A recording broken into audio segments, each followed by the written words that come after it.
Hello friends. I hope कि आप सभी लोग फिट होंगे। फ्रेंड्स, आपको नव वर्ष की ढेरों बधाइयाँ और शुभकामनाएं। और जब आप मेरा ये संदेश सुन रहे होंगे, ऑफ कोर्स मैं समझता हूँ कि आप मुझे भी बधाइयाँ और शुभकामनाएं दे रहे होंगे। तो उसके लिए आपका भी बहुत बहुत धन्यवाद।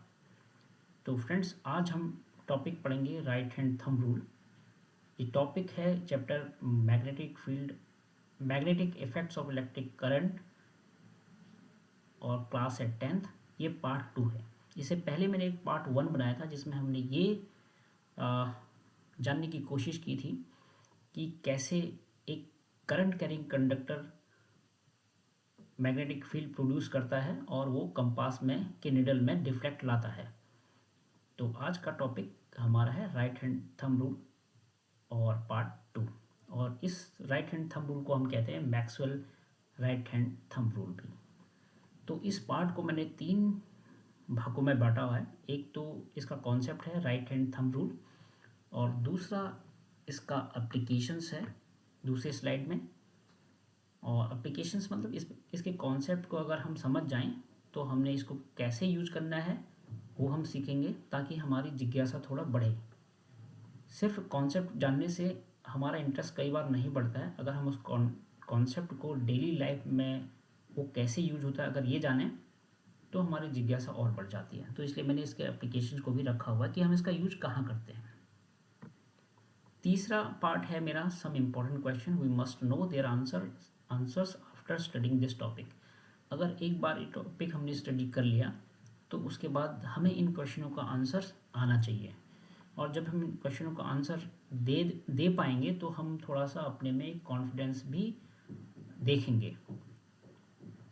तो आइए शुरू करते हैं राइट हैंड थंब रूल या फिर Maxwell right hand thumb rule.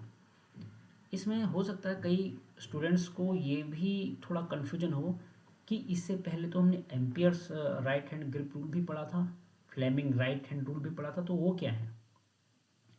तो एक एक करके चलते हैं। जैसे एम्पियर्स जो साइंटिस्ट थे उन्होंने क्या खोजा था कि अगर कोई दो कंडक्टर्स हैं उनमें अगर हम इलेक्ट्रिसिटी को फ्लो करें तो फ्लो होने में क्या होता है कि वो एक दूसरे पर एक फोर्स क्रिएट करते हैं। पहली बात तो ये है। और दूसरी बात यह है कि अगर वो उन कंडक्टर्स में जो इलेक्ट्रिक करंट है उसका डायरेक्शन अगर एक ही दिशा में होता है तो वो कंडक्टर्स एक दूसरे को अट्रैक्ट करते हैं। यदि इलेक्ट्रिक करंट अपोजिट डायरेक्शन में होता है दोनों कंडक्टर्स में तो एक दूसरे को रिपल करते हैं। तो इसी को बेस बना के मैक्सवेल ने राइट हैंड थंब रूल दिया। और जहाँ तक बात रही फ्लेमिंग की, फ्लेमिंग जो साइंटिस्ट थे उन्होंने अपना राइट हैंड थंब रूल जब दिया था उन्होंने इंड्यूस्ड करंट के लिए दिया था। Induced current in in generator में। अब आप कहोगे कि इंड्यूस्ड करंट क्या होता है। इंड्यूस्ड करंट क्या होता है कि मैं ये समझता हूँ कि आपने पहला पार्ट मेरा देखा होगा जिसमें अभी मैंने जिसके बारे में बताया था। तो होता क्या है कि अगर हम कोई कंडक्टर को किसी मैग्नेटिक फील्ड में ले जाएं और बार बार उसकी पोजीशन को चेंज करें तो उस कंडक्टर में जो है एक इलेक्ट्रिक करंट फ्लो होने लग जाता है। या हम ये कहें कि कहीं पर कंडक्टर रखा हुआ है उसमें हम एक मैग्नेटिक फील्ड प्रोड्यूस कर रहे हैं उसके अराउंड, और वो चेंजिंग मैग्नेटिक फील्ड हो तो इस तरह से भी मैग्नेट उस कंडक्टर के अंदर एक इलेक्ट्रिक करंट प्रोड्यूस हो जाता है। तो इसको हम कहते हैं इंड्यूस्ड करंट। तो उस इंड्यूस्ड करंट की डेफिनेशन क्या हो, डायरेक्शन क्या होगी, ये बताया था हमारे साइंटिस्ट फ्लेमिंग ने। ठीक है। तो ये कन्फ्यूजन आई होप कि दूर हुआ होगा आपका। अब हम चलते हैं राइट हैंड थंब रूल या Maxwell right hand thumb rule पे। आप देख सकते हैं मेरे पहले स्लाइड में मैंने दो फिगर बनाए हैं, figure A and figure B. पहला फिगर में चलते हैं, वन बाय वन करके हम समझते हैं। तो आप देख सकते हैं ये एक बैटरी है या एक पावर सोर्स है जिसका ये पॉजिटिव टर्मिनल है, ये नेगेटिव टर्मिनल है।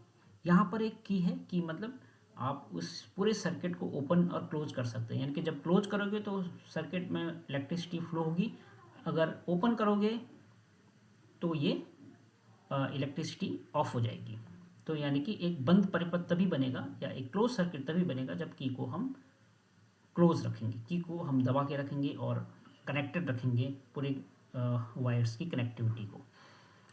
तो इसमें जो एरो के निशान है ये करंट फ्लो की डायरेक्शन है, और यहाँ पर हमने इस राइट हैंड से इसको इस तरह से होल्ड किया गया है। थंब ऊपर की तरफ है जो हमारा दिखाता है करंट के डायरेक्शन को, और बाकी जो मोड़ी हुई अंगुलियाँ हैं ये दिखाती हैं मैग्नेटिक फील्ड की डायरेक्शन को। यानी कि अगर करंट ऊपर की तरफ इस तरह फ्लो हो रहा है अंगूठे के डायरेक्शन में, तो मैग्नेटिक फील्ड का डायरेक्शन होगा कुछ इस तरह से जहाँ की तरफ अंगुलियाँ मोड़ी हुई हैं।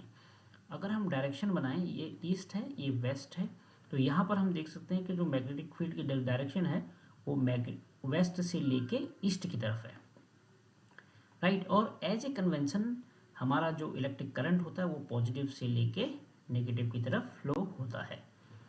तो इस राइट हैंड थंब रूल से हमने ये जाना कि मैग्नेटिक फील्ड का डायरेक्शन क्या होगा, ठीक है। तो अगले फिगर बी में देखते हैं। बी भी सेम है, सिर्फ मैंने पावर सोर्स जो है उसके टर्मिनल्स को चेंज किया है, क्योंकि एक्सपेरिमेंट्स में ये पाया गया था कि जब डायरेक्शन करंट की जो डायरेक्शन है वो चेंज होता है तो मैग्नेटिक फील्ड का लाइंस का जो डायरेक्शन है वो भी चेंज होता है। तो बाद में उसको कि कोई कन्फ्यूजन ना हो, हमें सुविधा हो, हम इसको कैसे डिटेक्ट करें कि वास्तव में मैग्नेटिक फील्ड का डायरेक्शन क्या है, तो एक right hand thumb rule introduce किया हमारे साइंटिस्ट मैक्सवेल साहब ने। तो यहाँ पर मैंने ये पॉजिटिव बना दिया जबकि ऊपर यहाँ नेगेटिव था, यहाँ मैंने नीचे की तरफ नेगेटिव टर्मिनल्स बना दिया जबकि यहाँ पॉजिटिव था। अब डायरेक्शन हो गया करंट का कुछ इस तरह इसमें, ठीक है। ये कुछ इस तरह से दिखा रहा है, जहाँ की तरफ मैंने रेड कलर से ये मार्क किया गया, ये करंट की डायरेक्शन है। इस तरह से यहाँ से इस ऐसे करंट की डायरेक्शन आई।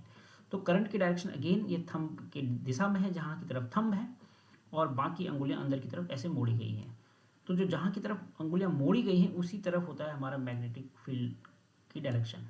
तो अगर फिर से मैं ये डायरेक्शन इस तरह से बनाऊँ, ईस्ट वेस्ट नॉर्थ साउथ, तो यहाँ पर जो डायरेक्शन है मैग्नेटिक फील्ड की वो है ईस्ट टू वेस्ट, और जबकि यहाँ था वेस्ट टू ईस्ट, ठीक है। तो इन दोनों फिगरों से आपको क्लियर हो गया होगा कि मैग्नेटिक फील्ड का जो डायरेक्शन होती है वो क्या होती है, ठीक है।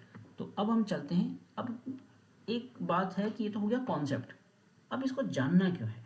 तो उसके लिए जैसे मैंने बताया कि एप्लीकेशंस पे हम जाएंगे कि इसका डेली लाइफ में क्या यूज है।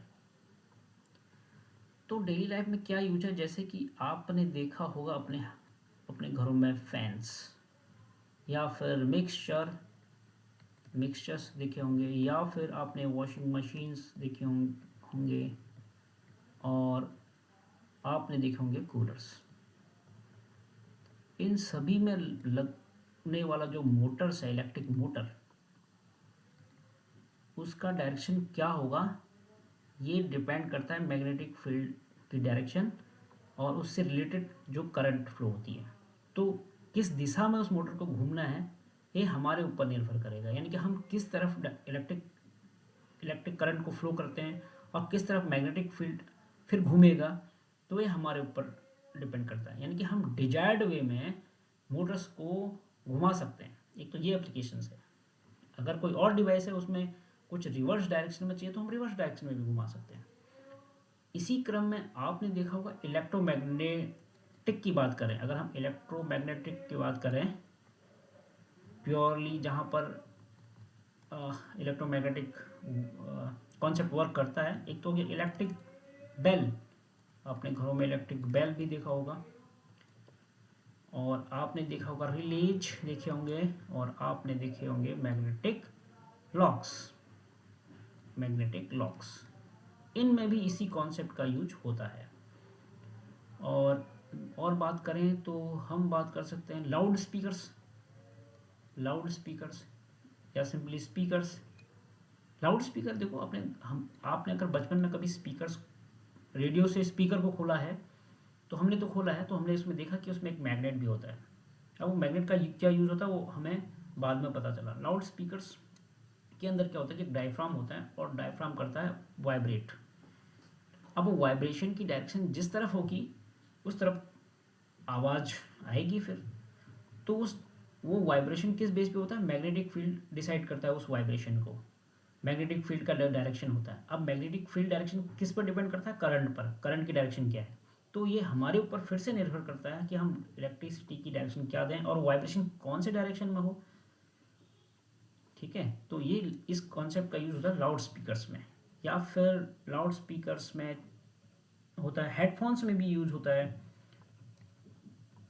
सब जगह एक ही कॉन्सेप्ट यूज़ करता है। या फिर ट्रांसफार्मर में भी इसका यूज होता है, और या फिर इसका यूज होता है चार्जर्स में, या फिर इसका यूज हो सकता है इन्वर्टर्स में। तो हम देख सकते हैं कितने सारे डिवाइसेस में इस कॉन्सेप्ट का यूज होता है, और डेली लाइफ में इसकी कितनी इंपॉर्टेंस है आज के टाइम में हमारे लाइफ में। तो बहुत इंपॉर्टेंस है इस छोटे से कॉन्सेप्ट का, तो इसलिए हमें इसके बारे में जानना जरूरी है। नेक्स्ट टॉपिक है हमारा some important questions we must know their answer after studying the topic. अगर ये टॉपिक हमने पढ़ लिया है तो इस टॉपिक को पढ़ने के बाद हमें जानना ही चाहिए इन क्वेश्चन का answer. How can we find the direction of magnetic field around straight current carrying conductor. ये हम आंसर दे सकते हैं आराम से कि डायरेक्शन ऑफ मैग्नेटिक फील्ड क्या होगा around straight current carrying conductor, जो हमने फर्स्ट में फिगर बनाए थे उनके माध्यम से। Write any two applications of Maxwell's right hand thumb rule in daily life. Daily life में Maxwell right hand thumb rule का क्या यूज है, अभी हमने ऊपर वाली स्लाइड में डिस्क्राइब किया था। और कई बार हो सकता है कि क्वेश्चन का आंसर देते समय आपको कुछ सोचना पड़े, तो ये अच्छी बात है। आप उसको एक नेगेटिव वे में मत लीजिएगा, क्योंकि अगर नेगेटिव वे में लेंगे हम उसको, तो हम अपनी नॉलेज को कन्फाइंड करेंगे, यानी कि सीमित कर देंगे। जितना आपको सोचना पड़े या जितना हमें सोचना पड़ता है किसी आंसर को देने के लिए, उतनी अच्छी बात है।